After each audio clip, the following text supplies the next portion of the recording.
Calma, só um pouquinho. O vídeo já vai começar. Aproveita e se inscreve, compartilha. Dá uma olhadinha lá nas nossas outras redes sociais.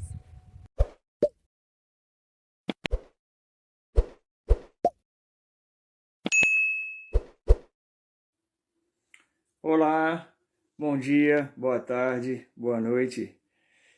Assim, quando o Senhor vos enviar este vídeo, vos direcionar a Ele, que, em nome de Jesus, as nossas saudações vos cheguem. Nós somos a Missão Ressignificar, gerando uma história de transformação genuína à luz da palavra. Estamos no TikTok com o nosso devocional diário, tratando acerca da oração. E estamos caminhando para o final, né? 27º dia. Agradeço a Deus por tudo que Ele tem me ensinado e por tudo que Ele tem me provido. E tem sido uma grande construção de arrependimento, tem sido uma renovação para a oração na minha vida. E tem me mostrado também, assim como eu acredito e creio pela fé em Cristo Jesus, que tem mostrado aos irmãos e às irmãs o quão é importante estarmos orando e não nos mantermos fechados e acostumados com a nossa rotina mecânica, a nossa rotina mecanizada, a nossa rotina robótica, a nossa rotina da qual ela é imprimida, imposta e colocada por nós. Nós temos que verdadeiramente ter a certeza de que servimos a um Deus e de que esse Deus tem de ter sempre o controle, a direção, o querer e que Ele esteja sempre à frente nas nossas vidas. Que seja Ele o condutor, que seja Ele o direcionador e tão somente não nós. Nós estamos nesse mês de julho, passando pelo texto, né, transcorrendo, trazendo algumas verdades no Evangelho de Mateus, capítulo 6.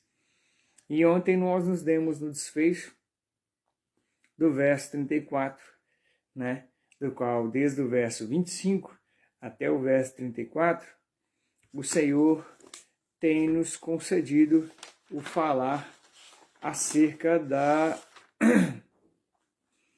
ansiosa solicitude pela vida, né?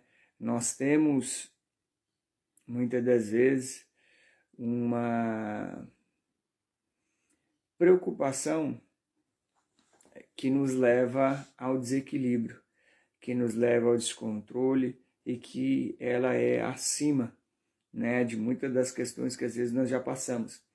E eu tratei preocupação no singular, mas na verdade é no plural, né? Nós temos preocupações, nós temos aflições, nós temos angústias, nós temos construções sentimentais e emocionais, das quais aquilo quando se dá aqui dentro, pela ausência ou pelo recuo, ou por diminuir a presença do Senhor nas nossas vidas e a nossa busca pela presença do Senhor nas nossas vidas também, essas questões começam a crescer, né? A gerar sementes e enraizar, gerar frutos, e daqui a pouco isso está tomando-nos de uma forma grandiosa, com uma proporção muito grande, e muitas das vezes quando nós vamos nos dar conta, isso já está fora de controle e já tem nos dominado.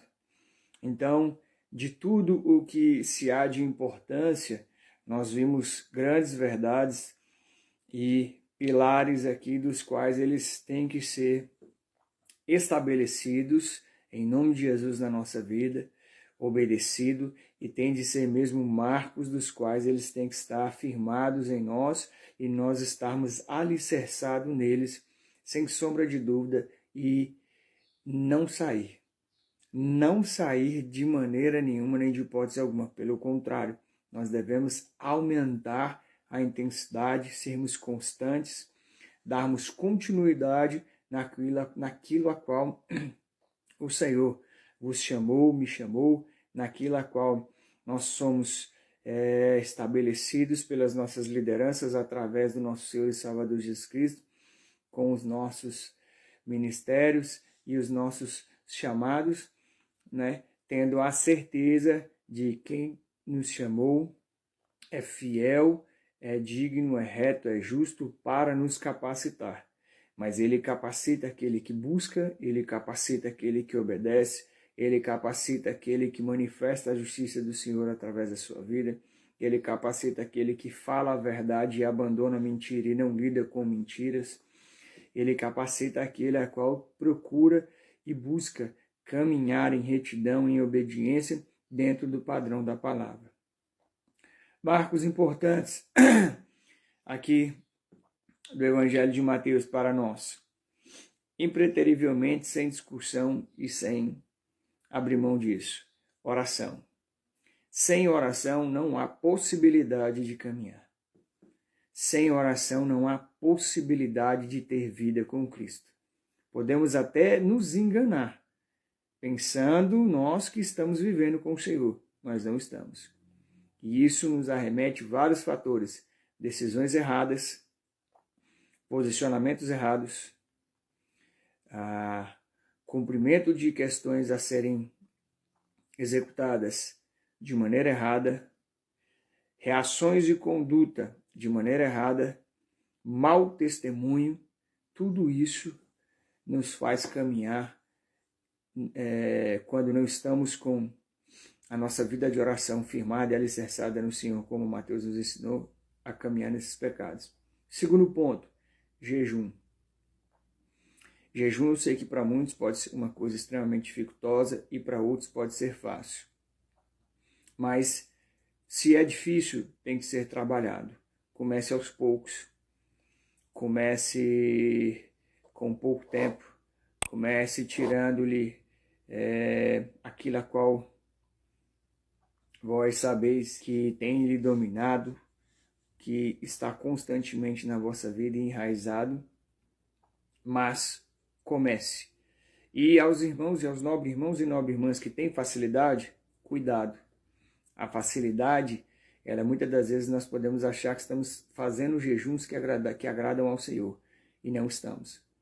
Nós estamos já de maneira automática, pela nossa vontade carnal, já impondo o nosso jejum, da nossa forma, com os nossos horários, retirando o que nós bem queremos, ou muitas das vezes até passando fome, mas o propósito principal de nos abstermos de tudo e de todos, para virmos para o secreto, fechar a porta do nosso quarto.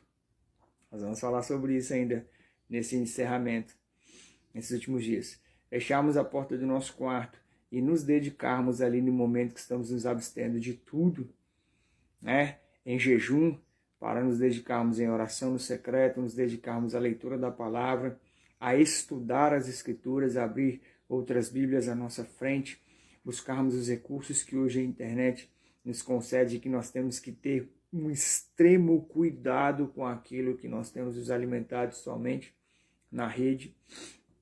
E quando isso não é feito, então não faz sentido nenhum o jejum. Então, aquele que está com dificuldade, tão somente comece, mas apresente essa dificuldade em oração e vos peça que o Espírito Santo conduza e, impreterivelmente, a palavra te conduza no jejum corretamente. Aqueles que têm muita facilidade, cuidado, para que não esteja fazendo de maneira automática. E uma coisa que o pastor Cleito me ensinou: nós nunca ficaremos bons em fazer as coisas que são do Senhor. Porque quem nos move a orar, nos move a jejuar, nos move a ler a palavra, é Ele. Então como é que nós vamos estar bom naquilo que é dele, nas coisas dele?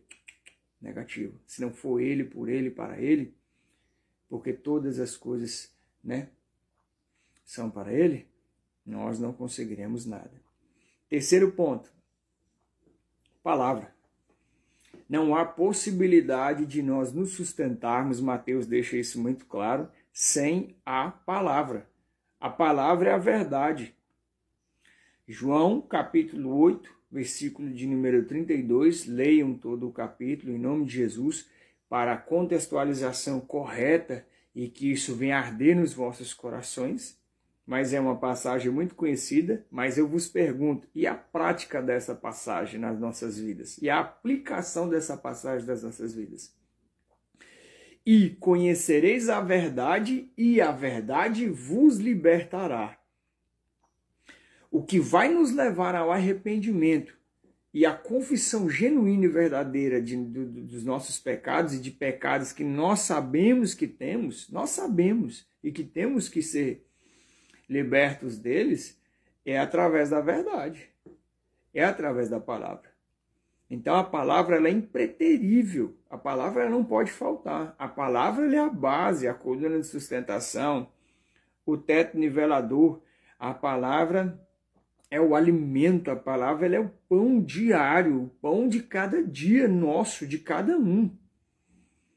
Então, se nós não nos dedicarmos à palavra, levantando-nos de manhã, ali um pouco mais cedo, orando um pouco e buscando ler uma palavra para que possamos meditar nela, né? Tendo tempo nos nossos trabalhos ali afastado, buscando um local mais tranquilo ou sossegado, ou até partilhando isso com algum irmão, algum companheiro de serviço ou companheira, para estar lendo a palavra e meditando nela, retornando para as nossas casas, depois debruçando-nos com um pouco mais de tempo às Escrituras, para também podermos passar isso para as nossas famílias, e nós, como sacerdotes do nosso lar, a nossa responsabilidade derramada pelo Senhor sobre as nossas vidas, ela é muito maior do que aquilo que nós pensamos. Então, cuidado, sacerdotes. Nós temos que ter muito cuidado. É um cuidado mesmo de detalhe, de cautela, de caminhar com um passo de cada vez, com temor, com reverência, e isso dentro da palavra, para que a partir das nossas vidas, a nossa família seja alimentada.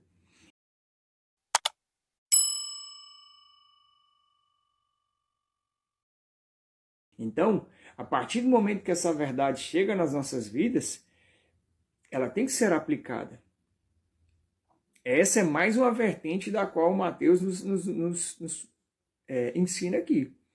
Então não há possibilidade, nós tomamos decisões erradas, equivocadas, nós temos condutas erradas, nós falamos aquilo que não devemos, nós agimos de maneira incompatível com as Escrituras. Se nós não nos alimentamos da palavra, e simplesmente também o fato de nos alimentarmos e conhecer e não aplicar, vamos lá, serve de alguma coisa? Não, vos darei um exemplo. Nós nos formamos no ensino médio, ensino fundamental e médio. Eu não vou entrar aqui nas nomenclaturas de hoje, que foi mudado, né? Hoje está primeiro ano, segundo ano, primeiro até nono ano, depois o ensino médio, primeiro até primeiro grau, segundo grau, terceiro grau. E aí depois, ao nos formarmos, nós buscamos o vestibular, o Enem, o PAS, enfim, essas diretrizes das quais nos dão entrada para a faculdade. Chega no ensino superior, você estuda, é uma pessoa esforçada, dedicada aos estudos, passa com notas boas, tem bons trabalhos, se forma. Ok, tem o diploma, certo? Certo. Tem o conhecimento, certo? Certo. Aplicou alguma vez isso para alguma coisa? Não. Utiliza esse conhecimento para algo de construção profissional, para alguma porta ou para alguma outra questão? Também não. Meramente tem o diploma para dizer que vos formou em ensino superior? Sim. Do que vale isso? Nada. Estou fazendo a comparação simples e singela para que nós possamos entender, porque é simples assim. Então a palavra do Senhor, ao conhecermos, ao ela adentrar, romper e dividir as nossas juntas e medulas, abastecer a nossa mente e renovar o nosso entendimento, sondar o nosso coração e esquadrinhá-lo, mostrando-nos raízes de pecados, de sujeiras, nos arrependido e procurado mudar. Mas nós conhecemos e não a aplicamos, e também ao não aplicar, deixamos de cumprir com uma outra ordenança, que é fazer o ide por todo mundo e pregar o evangelho por toda criatura, evangelho de Marcos, salvo me engano, capítulo 16, verso 15, se eu não me engano, é ao contrário, 15, 16. O que vale isso? Nada. simplesmente não vale de nada. É como o pastor Cleiton nos ensina da missão significado. É um conhecimento empírico, é um conhecimento que meramente é só conhecimento teórico. Não tem nada de prático, de experiência, de vivência nisso. E um quarto marco que é importantíssimo. Buscar em primeiro lugar o reino dos céus.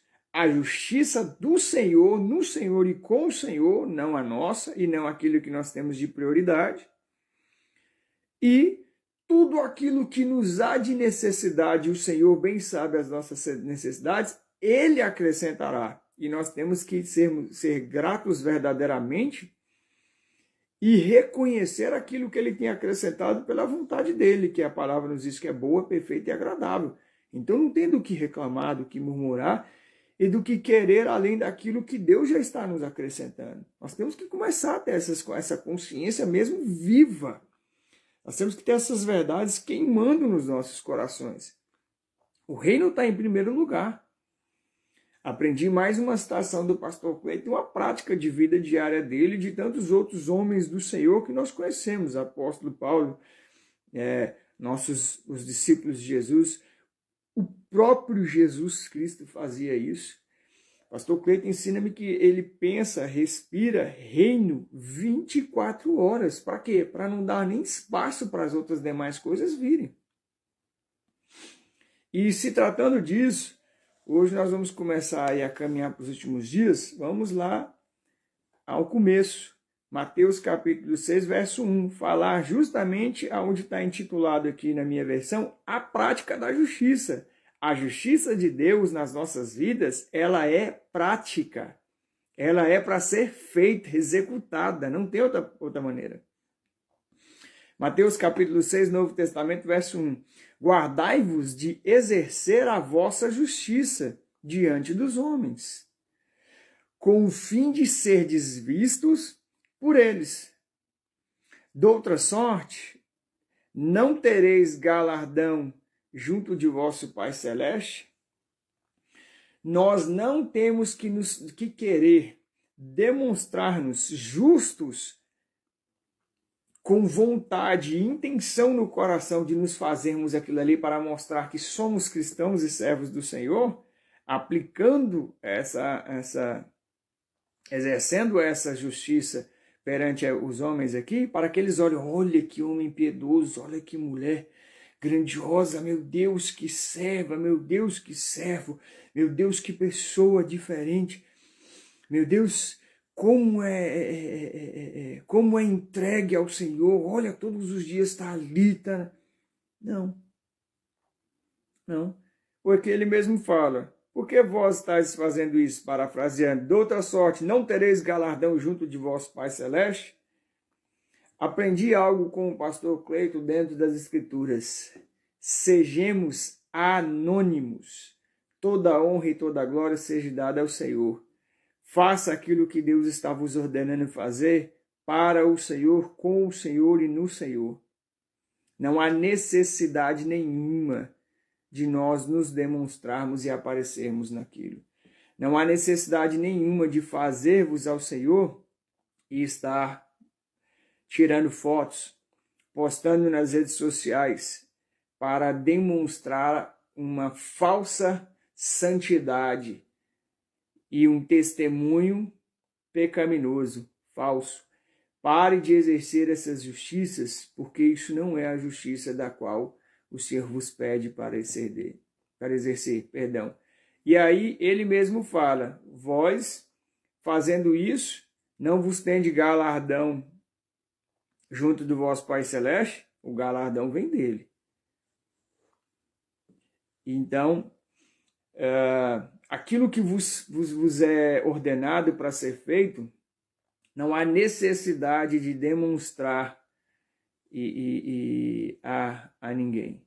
Não há necessidade de exposição acerca daquilo que o Senhor está vos ordenando fazer para mostrar uma piedade, uma devoção a Cristo, a palavra, ao Evangelho. Não. Toda honra e toda glória sejam dadas tão somente a Ele. E nós temos que ter cuidado hoje com isso. Vou ajudar meu irmão, vou tirar fotos, vou postar, vou botar no status do WhatsApp, vou para as minhas redes sociais, Instagram, TikTok, Twitter, Facebook e agora a Threads, né? E a gente fica querendo nos crescer, essa é a palavra, querendo nos demonstrar que somos cristãos e que servimos a um Senhor e que fazemos por Ele. Não é isso. Permaneça anônimo. Faça o que o Senhor vos ordena fazer, e tão somente que Ele e o irmão, a irmã, os nobres senhores, as nobres senhoritas, as nobres damas, os nobres cavaleiros, e meus nobres irmãos e nobres irmãs novamente, e aqueles que estão nos assistindo, faça com que somente Ele vos saiba da vossa retidão, da justiça que está sendo feita através de obediência por aquilo que Ele vos ordenou, e quem mais tiver de estar envolvido e saber disso, que o Senhor assim determine e Ele o faça. Nós não precisamos fazer isso e nem sequer devemos exercer esse tipo de justiça ou de prática. Que a graça e a paz do nosso Senhor e Salvador Jesus Cristo vos alcance, que a prática da justiça do Senhor seja verdadeira nas nossas vidas. Missão ressignificar, gerando uma história de transformação genuína à luz da palavra. Aqui quem vos fala é vosso irmão Paulo Fernando. Vos desejo carinhosamente, como sempre falo, um cheiro e um beijo. Até amanhã e muito obrigado por assistir.